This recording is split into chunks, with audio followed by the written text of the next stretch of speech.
Hunza travel diaries का दूसरा हिस्सा। पहले हिस्से में हम हुंजा पहुंचे थे और अब हुंजा की सैर करेंगे। सुबह उठे तो खिड़की से पहाड़ों का नजारा हुआ जो मुनासिब था। फिर हमने नाश्ता किया और सैर के लिए निकल गए।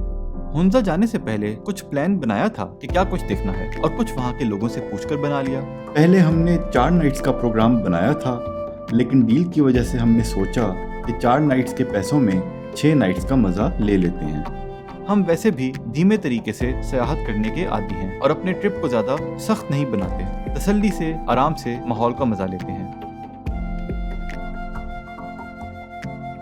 पिछले दिन के लंबे सफर से बहुत थक चुके थे, तो आराम से 12 बजे हम ऐसे ही सड़कों पर निकल गए और चलते चलते हम अताबाद झील के पास से गुजरे, लेकिन रुके नहीं और आगे चलते गए।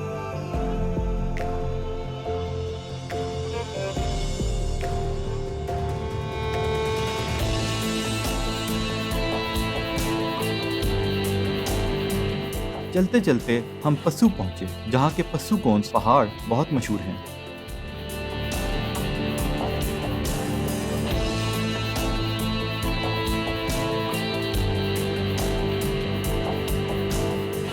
हम 2 घंटे के बाद सोस्त तक जा पहुंचे।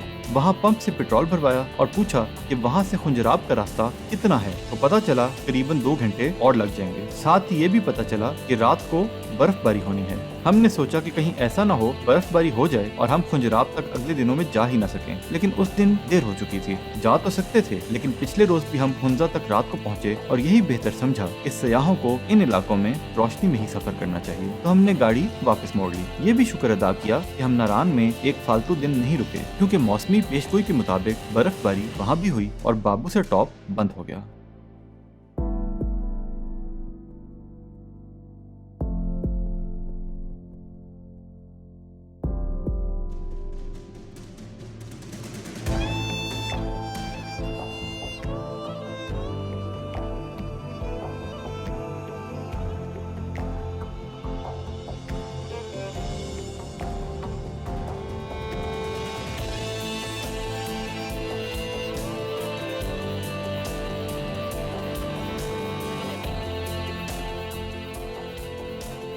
वापसी पर करीमाबाद से आगे निकल गए, क्योंकि हमने सोचा अलीआबाद बाजार का चक्कर लगा लेते हैं। वहाँ हमने कुछ ड्राई फ्रूट लिया। अल करीम के नाम से बड़ी बेकरी मिली, जहाँ से हमने पेस्ट्री ली। कुछ ज्वेलरी देखी। दस्तकारी की दुकानों के बारे में पूछा तो पता चला वो दुकानें तो हमारे होटल के पास करीमाबाद बाजार में ही मौजूद हैं। फिर हम होटल वापस पहुँचे। दुकानें पास ही थी, तो सोचा किसी और दिन देख लेंगे। खाना हमने होटल से ही मंगवा लिया था, बस ठीक था, लेकिन जो पेस्ट्री हमने खरीदी वो काफी नरम और लजीज थी। पूरे ट्रिप में हमने 2-3 मर्तबा नोश फरमाई।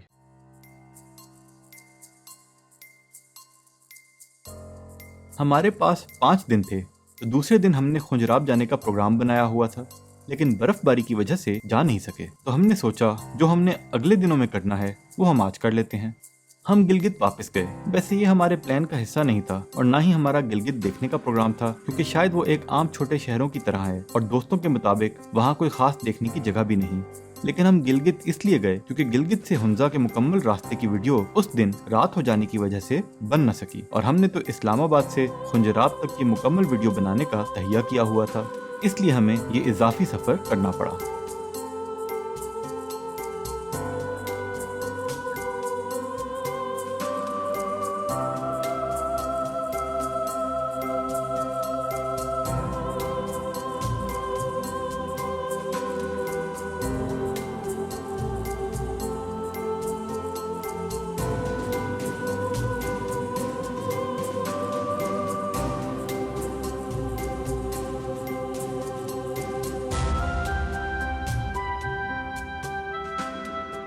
गिलगित से वापसी पर हम राकापोशी व्यू पॉइंट रुके।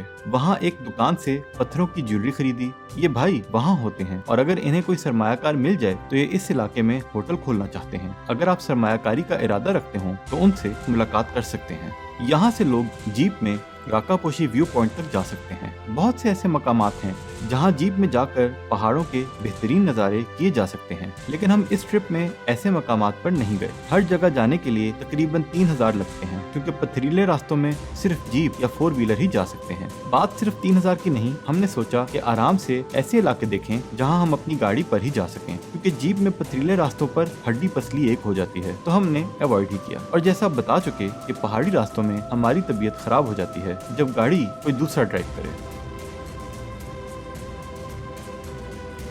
उस दिन हमने रिवायत रेस्टोरेंट से खाना टेक अवे किया। ये वही इस्लामाबाद वाला रेस्टोरेंट है। एक बार ठीक था, लेकिन एक दिन हमने चाइनीज फूड ऑर्डर किया तो वो बिल्कुल मजे का नहीं था। तो बेहतर है इधर से आप देसी ही खाएं। सफर पर हम कोशिश करते हैं कि हल्का खाना ही खाएं। पेट खराब हो जाए पूरे सफर का मजा खराब हो जाता है। हम तो अक्सर सफर में दाल चावल खाते हैं, लेकिन ये खाना रूमी होटल या रिवायत रेस्टोरेंट में नहीं मिला। वैसे सफर में तो हम अक्सर दही रोटी भी खा लेते हैं। यही वजह है कि हमारी इस ट्रेवल डायरी में आपको अच्छे होटलों के बारे में कोई मालूमात मुयस्सर नहीं होंगी। पाकिस्तान से बाहर जब जाने का इत्तेफाक हुआ तो हम ऐसे होटल में कमरा लेते हैं जिसमें किचन साथ हो, ताकि परहेजी खाना खुद बना सकें। लेकिन पाकिस्तान में ऐसी सहूलत मुयस्सर नहीं। तीसरे रोज बर्फबारी का सिलसिला तो रुक गया, लेकिन उस दिन भी हमारी गाड़ी खुंजराब तक नहीं जा सकती थी। सिर्फ 4 व्हीलर जा सकते थे, क्योंकि सड़कों पर बर्फ मौजूद थी। अगर 4 व्हीलर किराए पर लेते तो 15,000 देने पड़ते।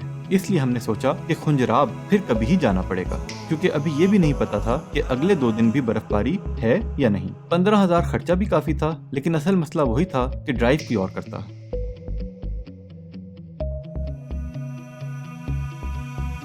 फिर उस दिन हमने होपर वैली जाने का इरादा किया। ये हमारे प्लान में शामिल नहीं था, ये वहाँ के लोगों ने रिकमेंड किया। करीमाबाद से आगे गुजरकर जो पुल आएगा वो खत्म होते ही दाईं तरफ छोटी सी सड़क पर मुड़ना है। रोड ज्यादा खुली नहीं और ये रास्ता बहुत अच्छा भी नहीं, लेकिन बहुत खराब भी नहीं। एडवेंचर जरूर था। हम नाक की सीध में चलते रहे।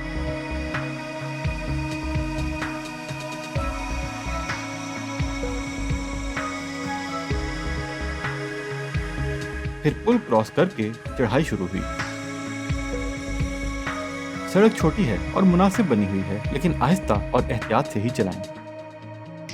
खिज़ां का मौसम शुरू हो गया था, लेकिन हुंजा में अभी दरख्तों के पत्तों के रंग सब्ज ही थे। लेकिन हॉपर के रास्ते में पीले पत्ते वाले दरख्त मिले तो हमने रुककर तस्वीर खींची।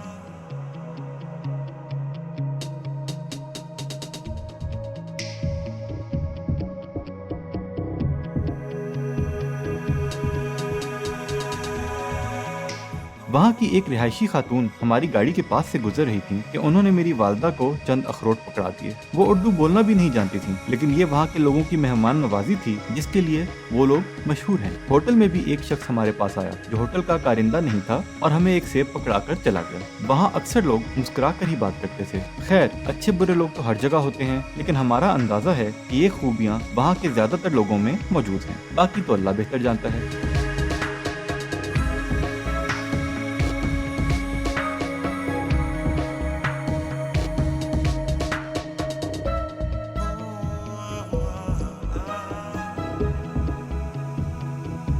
होपर वैली जाने के लिए दाईं तरफ मुड़ना है। सीधा रास्ता हिस्पर वैली जाता है, लेकिन वो ज्यादा दूर है और वहाँ भी जीप पर ही जा सकते हैं।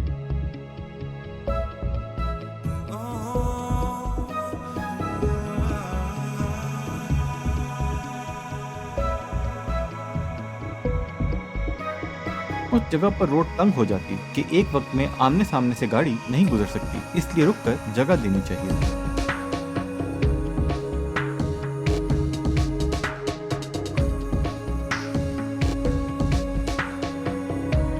आखिरकार वैली तक जा पहुंचे और निहायत दिलकश थी।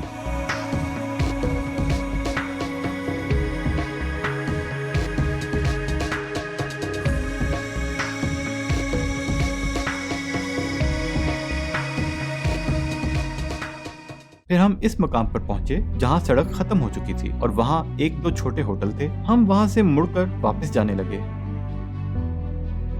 वहां पर होपर ग्लेशियर व्यू पॉइंट मशहूर है। हमें या किसी ने गलत बताया या हम गलत समझे कि होपर ग्लेशियर देखने के लिए जीप पर जाना पड़ेगा, इसीलिए हम वापस मुड़े।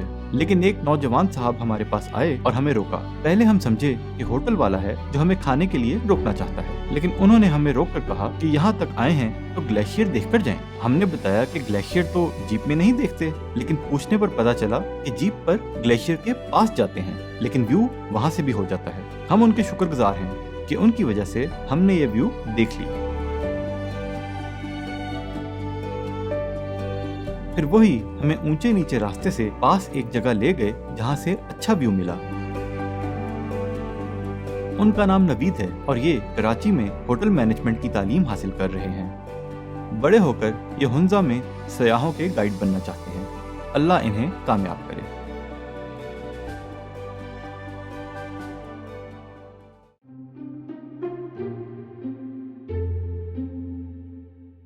जब हम वापस जा रहे थे तो इन बिल्ली साहिबा को हमारी गाड़ी कुछ ज्यादा ही पसंद आ गई और उनका इसे छोड़ने का दिल नहीं था, लेकिन जब हमने गाड़ी चलाई तो मजबूरन उन्हें अपनी जगह छोड़नी ही पड़ी।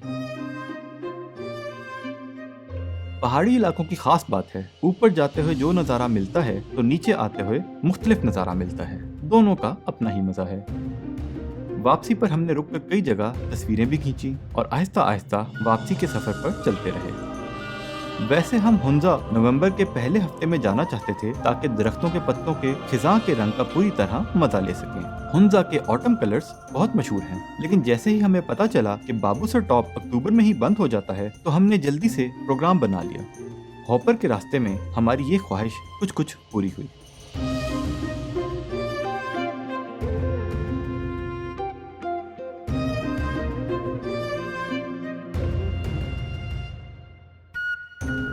उस दिन अभी शाम नहीं हुई थी तो वापसी पर हम होटल के पास से होते हुए ईगल नेस्ट चले गए। मैंने सुन रखा था कि ईगल नेस्ट में नज़ारा सूरज चढ़ते हुए या गुरूब होते हुए काफी बेहतर होता है। कुछ देर में मगरिब होने वाली थी, इसलिए हमने वहां जाने का प्रोग्राम बनाया। इस रास्ते में चढ़ाई काफी स्टीप थी, एकदम ऊंची हो जाती थी और सबसे बड़ा मसला ये था कि कई जगह पर सड़क इतनी तंग थी कि सामने से कोई गाड़ी आ जाए तो गुजरने का रास्ता ही बंद हो जाता है।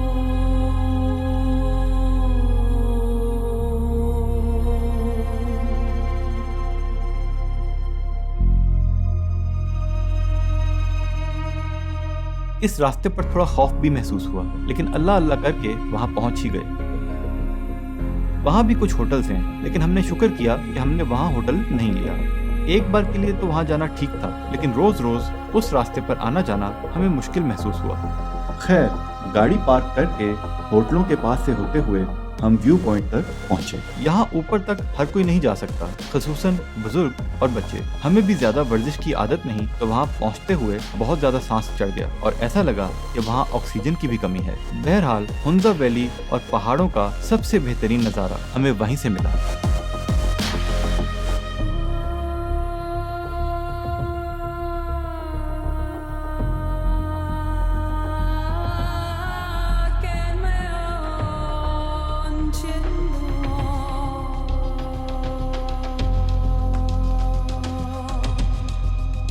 फिर मगरिब हो गई और हमें लगा कि अंधेरा होने से पहले पहले हमें इस रास्ते से वापस अपने होटल पहुंच जाना चाहिए, तो हम वापसी के लिए निकल पड़े।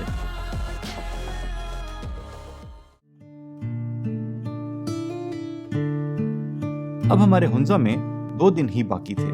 मैंने होटल वालों से कहा कि खुंजराब के रास्ते का पता करके बताएं, तो पता चला कि उस दिन गाड़ी जा सकती है, तो बस हम वहां को चल पड़े और ये अहम काम आखिरी दिन पर नहीं छोड़ा। जब हम पहले रोज सोच तक गए तो धूप नहीं थी और बादल थे। उस व्यू का अपना मजा है, लेकिन धूप ने नजारों में चमक पैदा की और इस तरह के नजारे का अपना ही स्वाद है। अल्लाह ने हमें दोनों मौसमी नजारों की दिलकशी से महसूस होने की तौफीक अता की।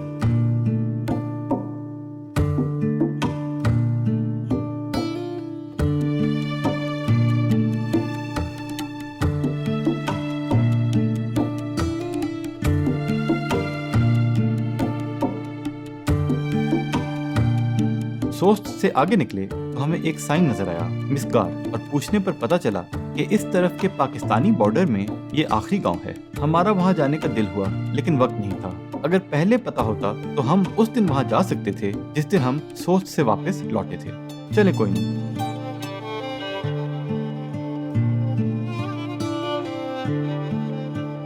फिर हम बैरियर तक पहुंचे।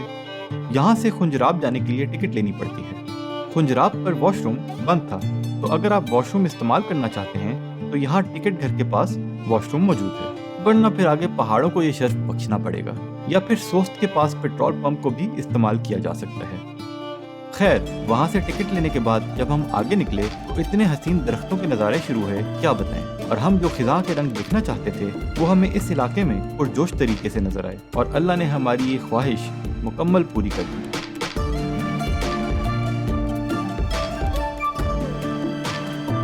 रास्ते में कई इलाके नजर आए जहाँ रुककर तस्वीरें खींचने या नज़ारे को दिल में उतारने की चाहत हुई,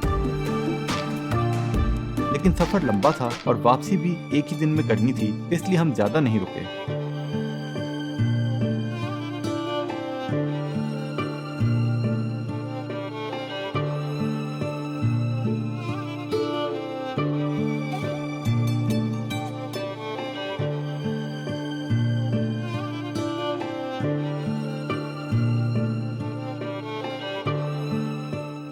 वहां लिखा था कि माहौल गंदा ना करें, लेकिन भैंसों ने ये बात नहीं मानी। चलो कोई नहीं। इन हैरत अंगेज नज़ारों ने हमें अपनी आगोश में ले लिया और पहाड़ों के बीचों बीच से होते हुए हम बढ़ते गए।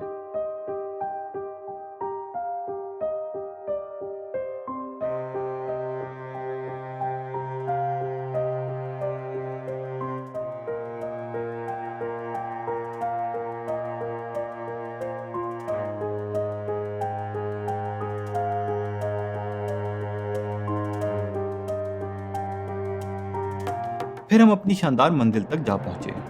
वैसे एक बात है, अगर हम इधर पहले रोज आए होते तो ये बर्फ से भरे पहाड़ों का जबरदस्त नजारा कैसे कर पाते। इस पर भी अल्लाह का शुक्र अदा करते हैं।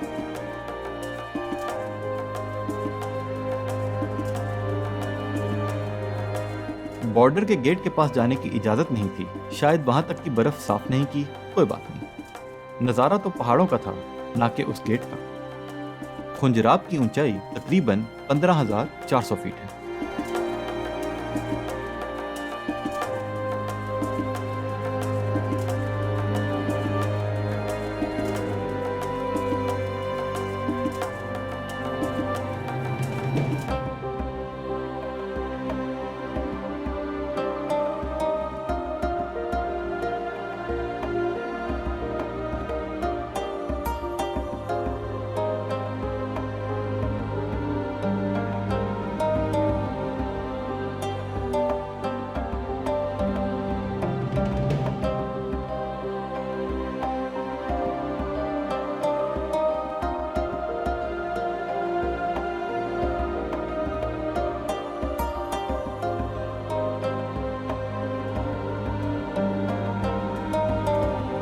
ये बर्फ के स्पेशल इफेक्ट्स हमने अपने हाथ से ही बनाए।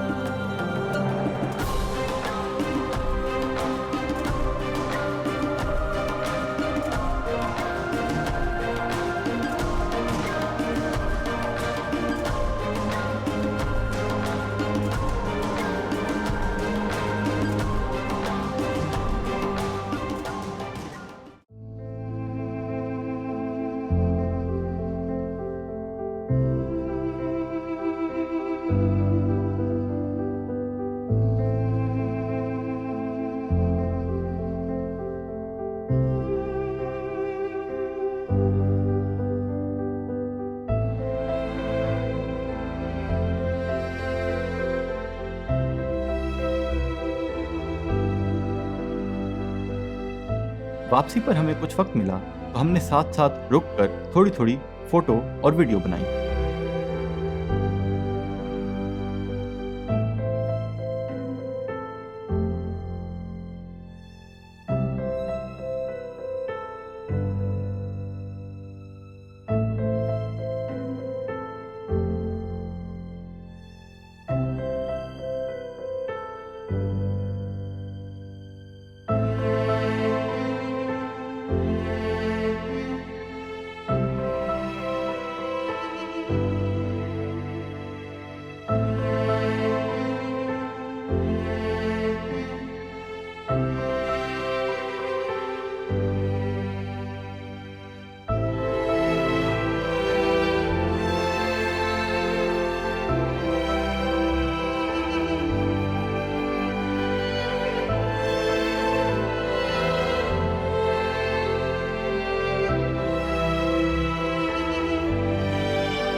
वापस आते हुए सोस्त के बाद और पस्सू से पहले सेब के बागात हैं और वहाँ सड़क पर लोगों ने सेब और ड्राई फ्रूट के खोखे बना रखे थे। ज्यादातर के सेब बहुत छोटे थे, लेकिन एक खोखे पर हमें मुनासिब महसूस हुए तो हमने 1 किलो खरीद लिए। घर आकर खाए तो उनका जायका बहुत ही शानदार था और अफसोस हुआ कि ज्यादा ही खरीद लेते। हुंजा के फलों की दुकानों में वैसे सेब नहीं थे जो हमने वहाँ से खरीदे। खैर, हमने सोचा कि वक्त मिला तो आखिरी दिन सेब लेने पहुँच जाएंगे।